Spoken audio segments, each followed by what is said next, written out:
with a whole load of animals is, well, ice lollies. I think, we all do this, don't we? If you're going down the park and there's an ice cream van, I suspect ice cream sales are doing very well. So as humans, we do like to consume the odd ice cream. But it seems animals quite like an iced, maybe sugary treat as well. BBC Radio Nottingham's Laura Foster is at Stonebridge City Farm. Well, Andy, I think we've got to clear up, first of all, that as much as I do love a sugary treat or 10, that's not who we're talking about today. We are talking about the horses and the cows here at Stonebridge City Farm.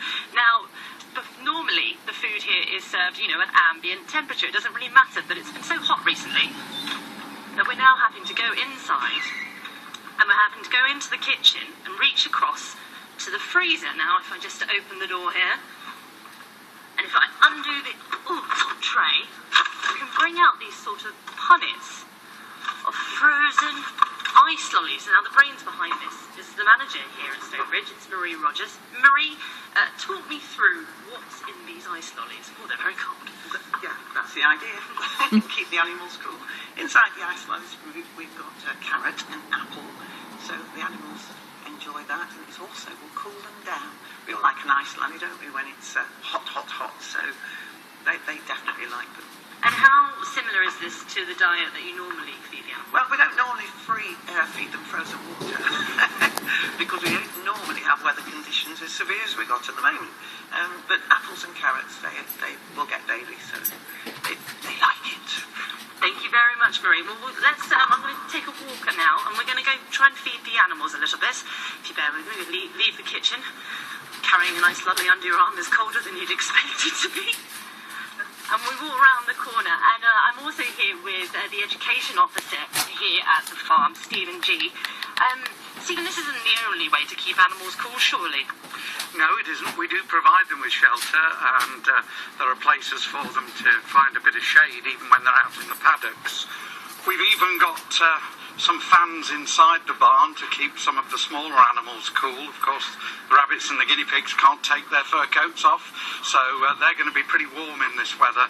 So we've got several measures to keep them cool and comfortable. So the equivalent of an office desk fan for animals? Very much so, yes. They seem to enjoy it.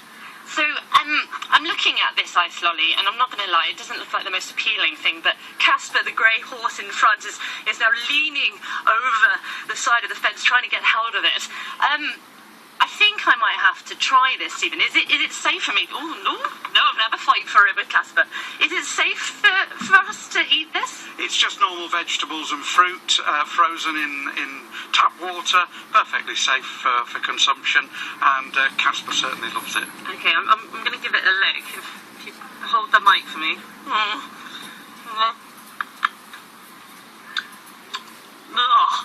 It's definitely not the sugary treats that we're used to.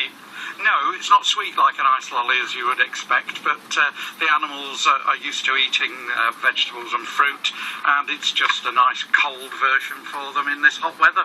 Do you reckon, how much of a difference does it make giving them frozen food over the normal temperature food?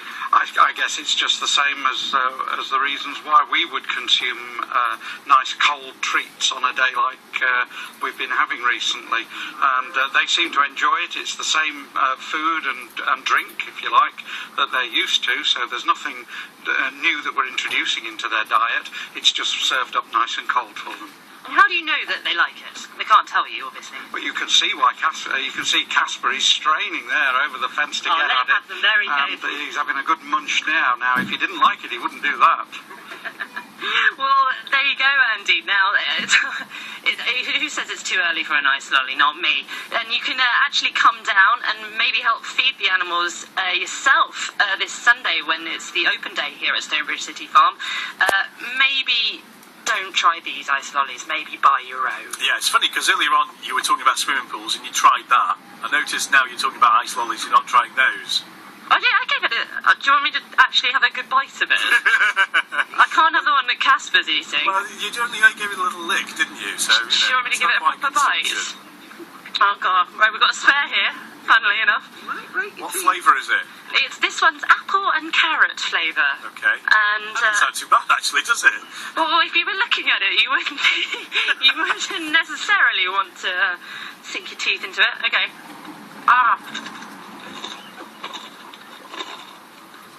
You sound like a horse, Laura. Especially I almost neighed there, didn't I?